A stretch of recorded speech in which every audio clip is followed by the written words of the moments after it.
İdris'in imzası, İdris'in meşhuri. Bunu da göstermiş olalım böylece.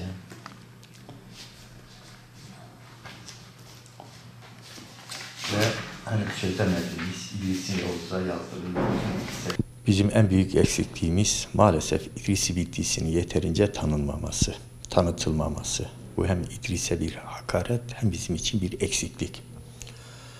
İdris-i Biddisi Osmanlı dönemini, Yavuz ve II. Beyazıt dönemini yönlendiren şahıstır.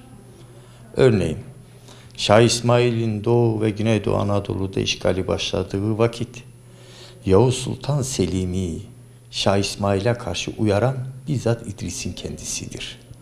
Herkes İdris'i tarihçi olarak bilir. İdris sadece tarihçi değil ki. İdris yeri geldiğinde bir komutan, yeri geldiğinde bir İslam alimi, yeri geldiğinde bir doktor. Mesela Avrupa'da veba hastalığı var. Avrupa'da binlerce insan vebadan ölürken İdris-i Biddisi 2 ciltten oluşan Veba Hastalığı ve Korunma Yolları isimli bir eser yazmış. Çok affedersiniz, hayvan ansiklopedisi kitabı var. 40 hadis, 50 hadis kitabı var. Fatiha-i Şerif tefsiri var. Tarih kitaplarını zaten yazmakla, saymakla bitmiyor. Hoca Saadettin Efendi Tac-ı Tevarih'in yazarı diyor ki, vallahi İdris, onun haşbehişli olmasaydı, 8 cennet Osmanlı tarihini anlatan kitabı olmamış olsaydı, biz Osmanlı tarihinin yakın dönemini, uzak dönemini hiç bilmeyecektik dedi. Bunda İdris'e borçluyuz dedi. Keşke bu yeni çekilmekte olan dizi Ertuğrul böyle başına alıp gidene kadar İdris'in eserinden faydalanıp da doğru dürüst bir şey haline getirseydi. Çünkü amacının dışına çıkmaya başladı. Mesela Diyarbakır'ın fethi. Diyarbakır'ın fethinde Kürt aşiretlerinden 10.000 kişilik bir ordu topluyor. Bu ordunun başına kendisi geçiyor. Bıyıklı Mehmet Paşa ile beraber Diyarbakır'ı fethediyor. Bıyıklı Mehmet Paşa ile beraber Mardin'in fethine gidiyorlar. Mardin, Şah İsmail'in damadının elinde. Çok kanlar dökülecek. Şehrin içinde kalanlar Ehl-i Sünnet vel Cemaat'ten. Ama koruma hepsi Şia'nın elinde. Bıyıklı Mehmet Paşa saldıracak. Diyor ki paşam bir dakika saldırma diyor. Ben diyor kan dökmeden o kaleyi alırım. Nasıl alırsın diyor. Tutuyor Bakara suresinden bir ayet yazıyor. İşte bunlar hepsi şeytanın oyunlarıdır. Birlik beraberliğinizi bozmayın. Allah'ın yolundan ayrılmayın. Bunu bir kağıda yazıp birisiyle beraber diyor götür şehrin içindeki falan İslam alimine ver. Götürüp alime veriyor. Alim ayeti okur okumaz. Şehrin anahtarlarını tek bir kan dökülmeden getirip Bıyıklı Mehmet Paşa'ya teslim ediyor. Ve Diyarbakır'ın fethinden sonra Silvan tarafında savaşa girilecek. Bıyıklı Mehmet Paşa plan kuruyor. İdris de plan kuruyor. İdris diyor ki o plan olmaz. Böyle yapacağız planı. İdris'in planına uymuyor. Asker orada yeniliyor. Ben bunu İdris'in ne kadar büyük bir komutan olduğunu anlamak için söylüyorum. İdris sadece komutanlıkla, kitap yazmakla kalmamış. O Anadolu'da Müslüman birliğini sağlayan kişidir.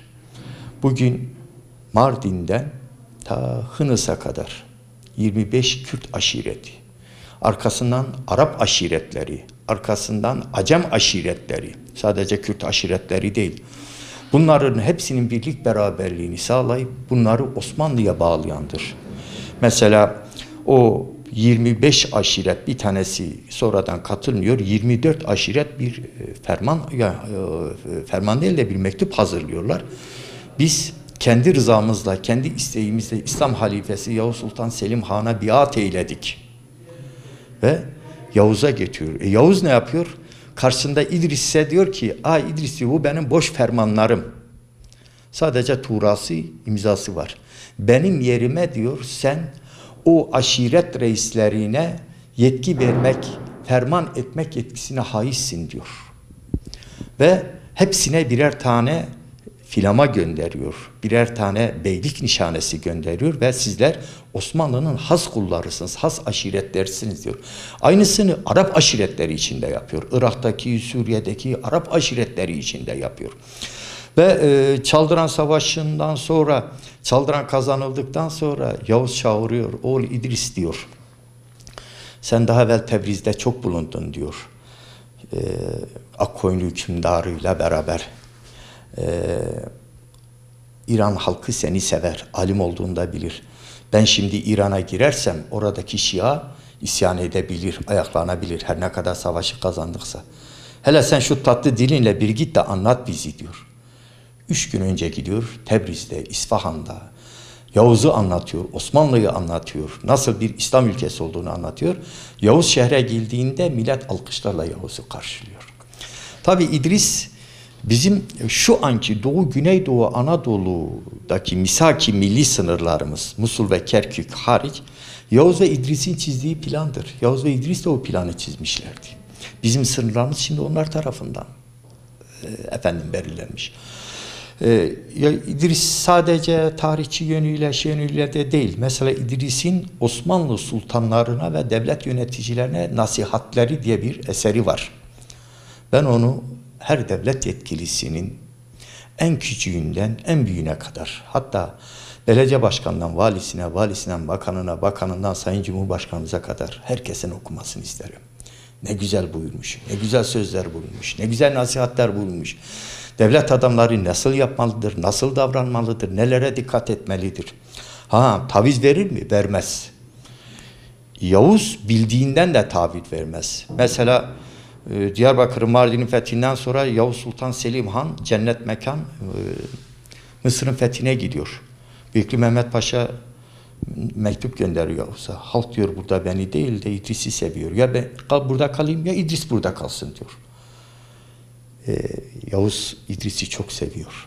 Nahiyet seviyor. O kadar seviyor ki o tarihlere kadar şeyden sonra sadrazamdan yani bugünkü başbakandan sonra gelen en önemli makam defterdarlıktır, kazaskerlik. Bir Rumeli kazaskerliği var, bir Anadolu kazaskerliği var. Sırf İdris'in hatırı için Arap illeri kazaskerliğini kuruyor ve İdris'i onun başına getiriyor. Mısır seferine çıkarılıyor, yanında götürüyor. Yoldayken, Şam'dayken Yavuz diyor ki, oğul İdris, Kudüs'ü ziyaret etmek istiyorum. Komutanlar karşı çıkıyorlar. İşte devletim yolda eşkıya var, sizi sevmeyen var, Yahudiler var, Hristiyanlar var, pusu kurarlar size. Ben gideceğim diyor, hiçbir asker de almayacağım yanına. Emri için bir 10 tane asker, hizmet görmesi için İdris'i, Şeyhülislam'ı, İslam alimlerini alıp gidiyor. Yoldayken diyor, oğul İdris, Mısır bize nasip olacak mı? Evet diyor, veli diyor devletim olacaktır. Nereden biliyorsun? 250 sene önce diyor Muhyiddin Arabi senin Şam'a gelip zafer kazanacağına, oradan Mısır'a gideceğini, oraya da zapt edeceğini, İslam ülkelerinin lideri olacağını müjdelemiştir diyor. Bizim İdris'i anlamamız lazım. Onun gerek İslam dinine, gerek bu ülkeye, gerek birlik beraberliğimize ki bugün en çok ihtiyaç duyduğumuz husus bu. Doğusuyla, batısıyla, güneyiyle, kuzeyiyle, Türk'ü, Kürd'ü, Alevisi, Laz'ı, Çerkezi, Arabıyla o yaptığı hizmetler takdire şayan hizmettir. Onun için lütfen İdris'i araştırın, İdris'i okuyun, İdris'i anlayın, İdris'in tavsiyelerini yerine getirin. Böylece ülkemiz daha güzel günlere kavuşmuş olur.